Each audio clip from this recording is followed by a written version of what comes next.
noches tengan todos ustedes, bienvenidos a una nueva edición de La Buena Vida. El día de hoy vamos a hablar acerca de las infecciones por Helicobacter pylori.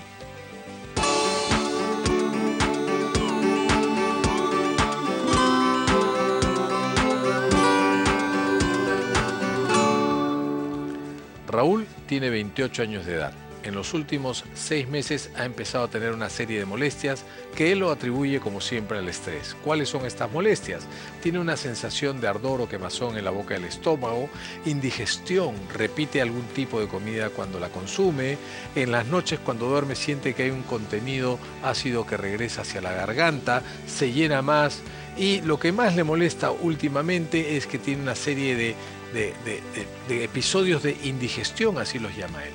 Ante estas molestias y ante el diagnóstico que él mismo se ha hecho de gastritis, ha decidido visitar un gastroenterólogo quien luego de evaluar todos estos síntomas, la dispepsia, el ardor detrás del esófago, el amargor que llega hacia la garganta, la indigestión que él suele llamarlo, le hace una serie de pruebas y de todas maneras le hace una endoscopía en donde toma una serie de muestras y el resultado positivo es que nuestro buen Raúl tiene Helicobacter pylori y ahora hay que tratarlo.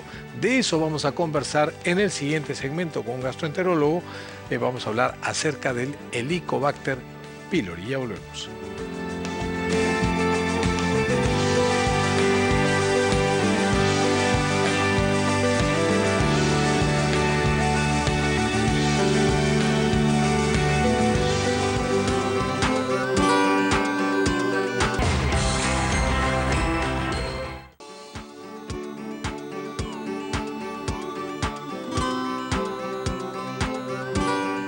Arrancando las entrevistas en el programa el día de hoy, me complace mucho en presentar a nuestro invitado, el doctor Víctor Monge, médico gastroenterólogo, con quien vamos a hablar acerca del Helicobacter pylori, lo que significa tener Helicobacter pylori en nuestro aparato digestivo, en el estómago, en la primera porción del duodeno, qué molestias tiene, qué riesgos podría acarrear o significaría ser portador de Helicobacter pylori. ¿Cuánto tiempo tenemos viviendo dentro de nuestro organismo Helicobacter pylori para que nos empiece a dar molestias? ¿Le podemos echar la culpa de todas nuestras molestias al Helicobacter pylori? Eso es lo que nos va a explicar nuestro invitado, el doctor Víctor Monge, a quien le damos la más cordial bienvenida. Víctor, ¿cómo estás? Muy buenas noches, gracias por haber aceptado la invitación nuevamente al programa para que nos cuentes un poquito acerca de la historia del Helicobacter pylori, desde cuándo se conoce, cuándo fue que se empezó a asociar todas estas molestias a la presencia de este microbio que vive dentro de nuestro estómago, de nuestro intestino. Un gusto, Pepe. Bueno, el Helicobacter pylori viene a ser un poco la vedette de los gastros, ¿no? De los gastroenterólogos. Tú sabes que el estómago tiene un medio ácido, es muy duro para que cualquier ser vivo pueda residir ahí. Pero esta bacteria desarrolló esa capacidad para poder resistir y necesita también un poco de ese medio, ¿no?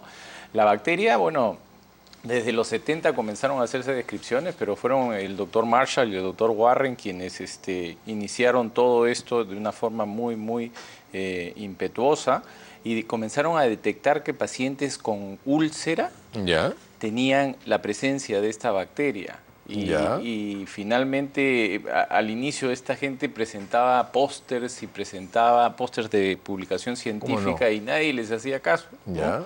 ¿Cómo va a ser pues que una úlcera sea secundaria, originada por una bacteria, ¿no? Imagínate. Pero cómo fue tomando cada vez más importancia, ¿no?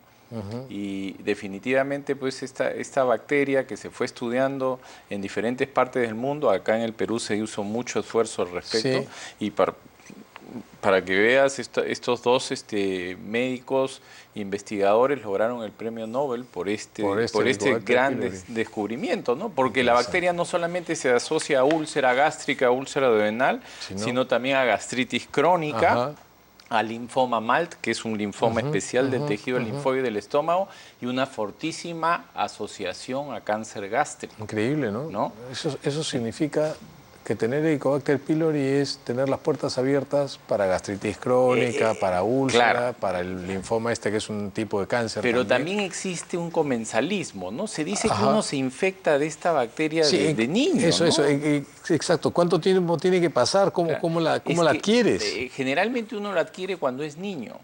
Y la bacteria vive contigo y puede vivir en ese equilibrio sin hacer daño, pero después comienzan a aparecer otros factores donde tienes el factor genético, los antecedentes, el estilo de vida, el tipo de dieta, que de alguna forma pueden condicionar que se rompa ese equilibrio y que esta bacteria comience a hacer más daño, ¿no? Ahora, dentro de la bacteria tienes diferentes cepas y hay cepas que son muy agresivas. Hay diferentes miembros, unos más agresivos que otros. Esta bacteria es muy interesante, porque es una bacteria que parece un molusco, ¿ya? Y tiene unos flagelos.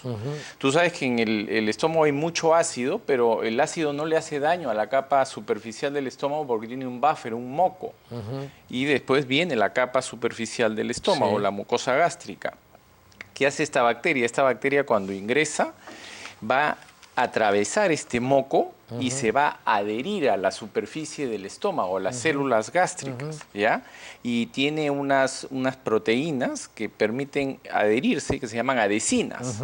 Y después tiene otras proteínas que son perforinas y hay un intercambio genético y de información entre el Helicobacter pylori y la célula gástrica, ¿no? Entonces hay intercambio de material genético que genera una inflamación del estómago. Y ahí es que tú tienes el episodio de la gastritis y un deterioro de ese moco también, porque la bacteria libera unas proteínas que va dañando ese moco. Pero ¿cómo es que esta bacteria puede vivir en un medio ácido? Lo que pasa es que tiene una enzima que se llama ureasa y transforma la urea del estómago en amonio y CO2 y el amonio le da un pH adecuado y hace una nubecita. Una capsulita ahí. Y vive feliz. Vive feliz. ¿Me entiendes? Ese es el famoso Helicobacter pylori. No molesta hasta que pase el tiempo. No paga impuestos. ¿Y cómo? No, yo quiero ser Helicobacter pylori. ¿Y cómo la adquieres? ¿Es una cuestión de saneamiento? Totalmente, tremendo. O sea que en el Perú todos deberíamos tener Helicobacter pylori. Es que uno de los principales centros... Los niños todos deben tener Helicobacter pylori. Imagínate las áreas rurales. Si en Lima hay mal saneamiento, imagínate una área rural. Imagínate, pues. Hay un estudio que más o menos calcula que el 70-75% ahorita en Lima tiene la bacteria. Pero obviamente no todos te hacen gastritis crónica, úlcera, cáncer gástrico. Esa es la parte genética que tú dices que tiene que tener. Claro, eso ya depende de otros factores, ¿no? Pero la bacteria sale con las deposiciones, ¿no? O sea, la transmisión generalmente es fecal-oral, ¿no? Ahora, que pueda ser oral por la saliva, por eso hay algunos estudios, algunos sostienen que puede existir en las placas dentales, pero no tiene un sustento tan bien desarrollado. Pero lo importante es el agua. Tú ves, tiene que ver con el estatus socioeconómico, tiene que ver con el hacinamiento, cuántos miembros viven en una familia, hasta detalles como los niños a veces tienen que dormir en una cama porque no hay lugar, el agua que usan es agua de reservorio, no es agua de corriente, no hay agua potable, o la gente que toma agua de caño, porque lamentablemente nuestro sistema de saneamiento no es el adecuado. Entonces tienes el Helicobacter pylori que adopta la forma cocoide, no la de molusco, sino se hace un coquito y ahí él vive tranquilo y aguanta hasta que llega al medio adecuado ácido y dice, acá vivimos, acá hacemos la residencia y se vuelve otra vez molusco. Y para eso pueden pasar años. Exacto. Eso significa que una persona de 28 años que empieza a tener cuadro de indigestión, malestar, la comida le cae mal, que le duele la boca, el estómago, que no le duele, que se hincha, que tiene gases, podría ser portador de Helicobacter. Podría ser, ese es un cuadro típico de dispepsia, en los cuales si ese paciente es menor de 45, 40 años y tiene este cuadro, tú tendrías que hacer una búsqueda, y la búsqueda la puedes hacer invasiva o no invasiva. La invasiva es lo que nosotros los gastroenterólogos hacemos, hacemos la endoscopía. ¿Y es la que prefieren para hacer un buen diagnóstico? Va a depender del paciente y de la situación, ¿no? Porque no se trata tampoco de hacer la endoscopía a todos. O sea, si hacer la endoscopía es la forma invasiva. Es la invasiva porque tomas la biopsia y lo mandas lo puedes mandar al patólogo y él lo ve al microscopio, o también tienes unas pruebas de ureasa rápida que la pones y cambia de color si es que está presente. Entonces tienes una forma rápida de detectar. Ya.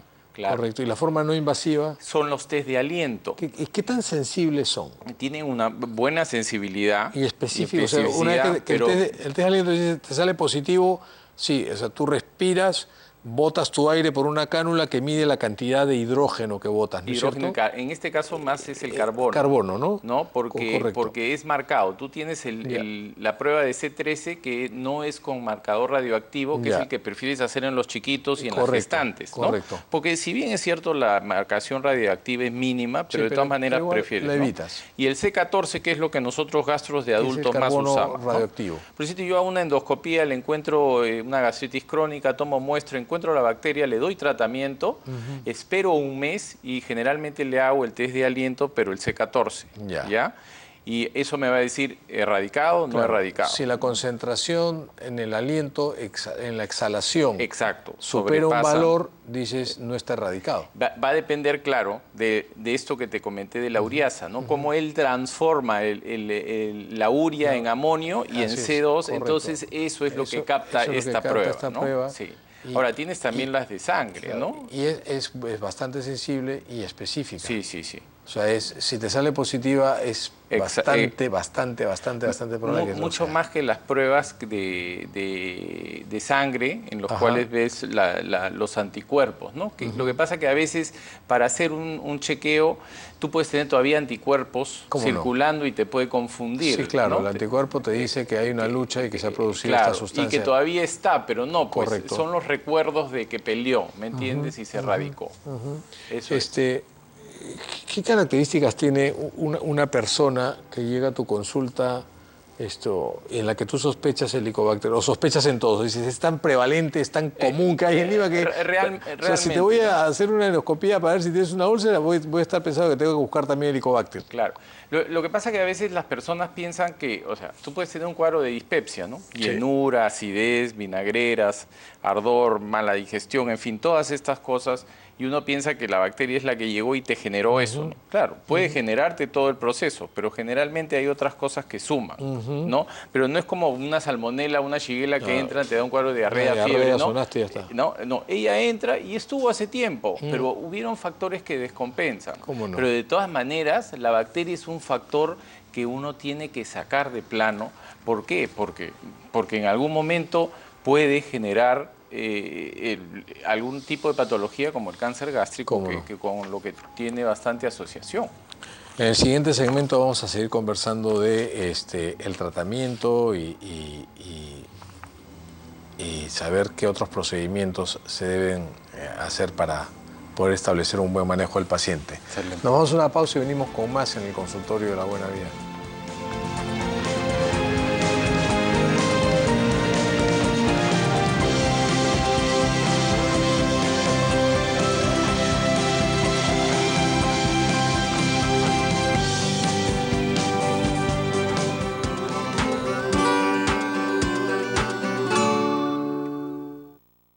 Empieza una Navidad llena de regalos.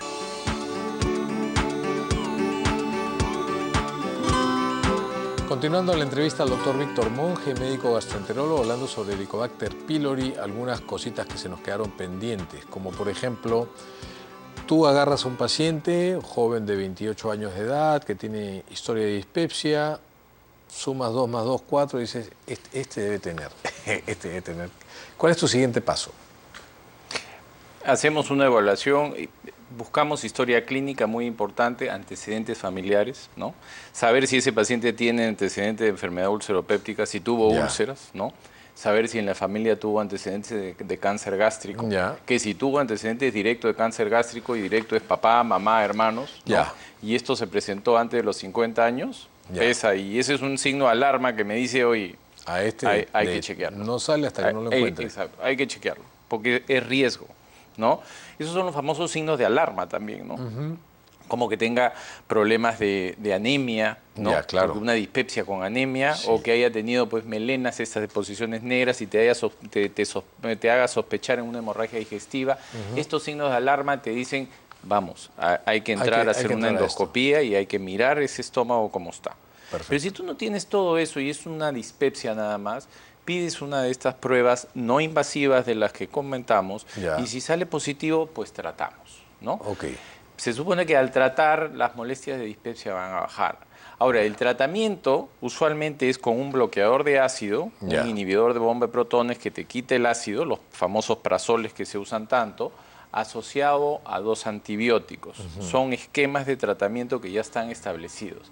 Ahora, estos esquemas de tratamiento no te garantizan al 100% erradicar la bacteria. Ya. Ese es el motivo por el cual, una vez que terminaste el tratamiento, descansas un mes y le solicitas una prueba para confirmar que erradicaste. ¿Cómo no? ¿Ya? Lo mismo haces cuando has hecho endoscopía y has encontrado. Correcto. Un mes descansas y ves. Si se erradicó, en buena hora. Si mejoró clínicamente, en buena hora. Por supuesto, en paralelo buscas otras cosas, ¿no? Correcto. Ya, pues, cuestiones vesiculares, cuestiones pancreáticas, en fin, parasitarias y otras cosas. Pero dirigido a eso. Ya. Ahora, si no lo logras erradicar, vas a un segundo esquema. Ya. ¿Ya?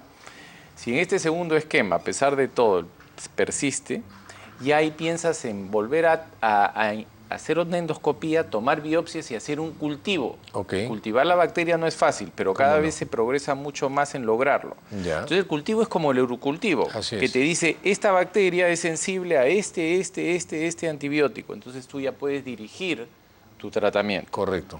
¿Ya? Pero como la cuestión del cultivo no es sencilla, por eso uno ya tiene esquemas que utiliza para erradicar al Helicobacter pylori. ¿Cuánto tiempo después de erradicado podría seguir teniendo síntomas o molestias el paciente? Porque, digamos, el tratamiento mata la bacteria, la erradica, pero la inflamación, todo este proceso de malestar puede durar un tiempo más. El tratamiento per se te puede dar efectos colaterales, que a veces son peores de los que por los cuales el paciente vino. Ya. Pero eso va a ser transitorio, ¿me entiendes? El tiempo va a variar y tú tienes que explicarle al paciente que va a tener efectos colaterales, pero generalmente debe haber ya una mejoría. Si no lo hay, tienes que buscar alguna otra cuestión. Acuérdate que el tratamiento va con este bloqueador de ácido, ¿Cómo no? que al final es el que desinflama tu estómago. Si Correcto. tienes una gastritis y no tienes Helicobacter pylori, te voy a dar los prazoles. Así es. Y con eso vas a mejorar.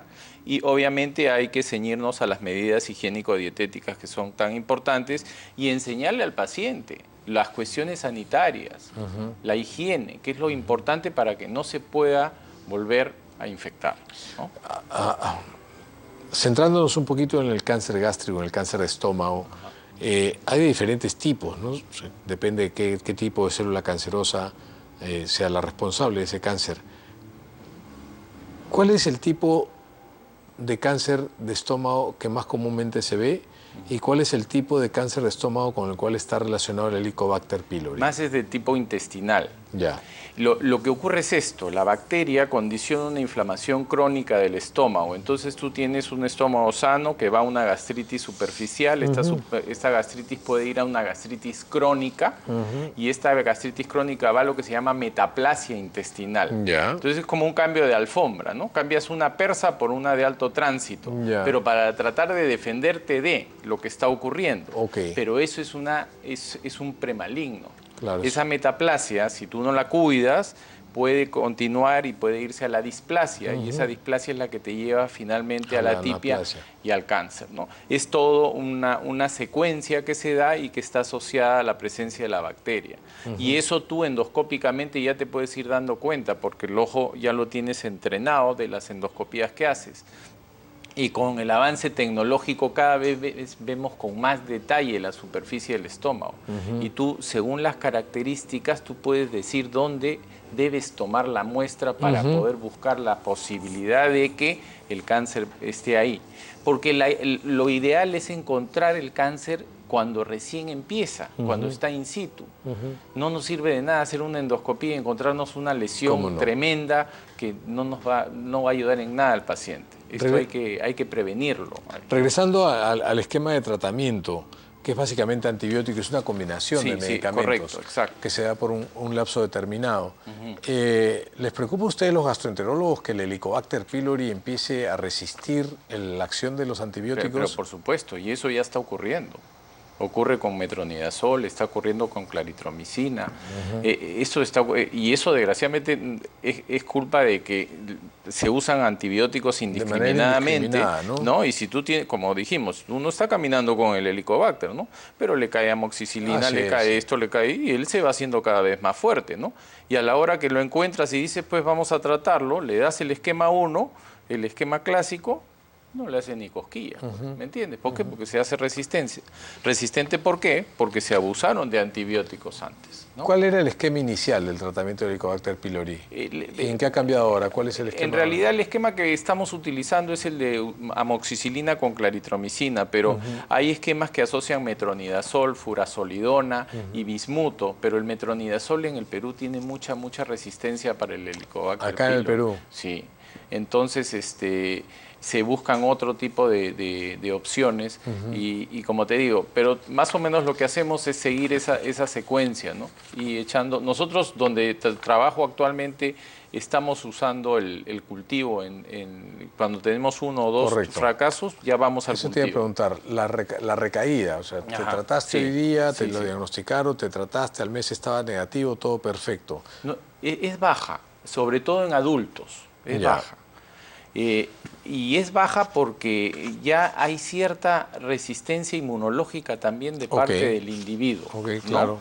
Y volviendo a de que uno lo adquiere generalmente cuando nuestro sistema inmunológico no está fuerte, cuando uno es pequeño, ¿no? Entonces, si ya lo logras erradicar y estás frente a otro sistema inmunológico mucho más reforzado, es difícil que pueda volver, pero ojo. ¿Qué factores potencian el daño del Helicobacter?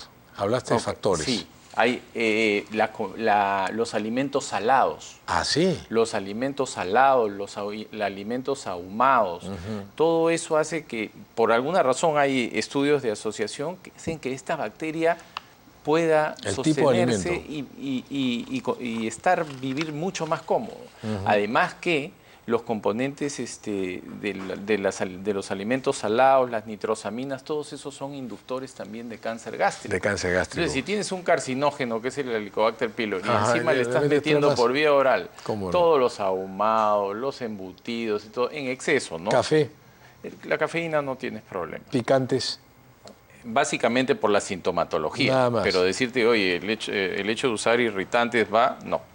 Con lo que ha habido bastante asociación es con lo que te acabo de comentar. El abuso de antiinflamatorios no esteroideos. Los antiinflamatorios dañan muchísimo el estómago. Ellos solos dañan un montón. Ellos solos, pero imagínate con un Helicobacter pylori, que ya tienes una inflamación basal y le añades antiinflamatorios, lo que vas a tener es una úlcera facilita y una úlcera complicada, ¿no? Y vas a tener a alguien que debute pues, con una hemorragia digestiva o algo más complicado, ¿no? Bueno, mejorar el nivel de saneamiento, cuidar el tipo de dieta. Básico y fundamental. No vamos a avanzar mientras que no hagamos eso. Víctor, pues te agradezco muchísimo. Ha sido un enorme placer. Gracias por estar con nosotros, por tomarte la molestia de venir hasta acá. Cada vez que te convocamos, siempre estás ahí. Gracias. Un gusto tremendo. Ha sido el doctor Víctor Monge hablando sobre infección por Helicobacter pylori y sus consecuencias. Espero que el programa les haya gustado. Lávense las manos, abran las ventanas. Nos vemos en el próximo programa. Chao, chao.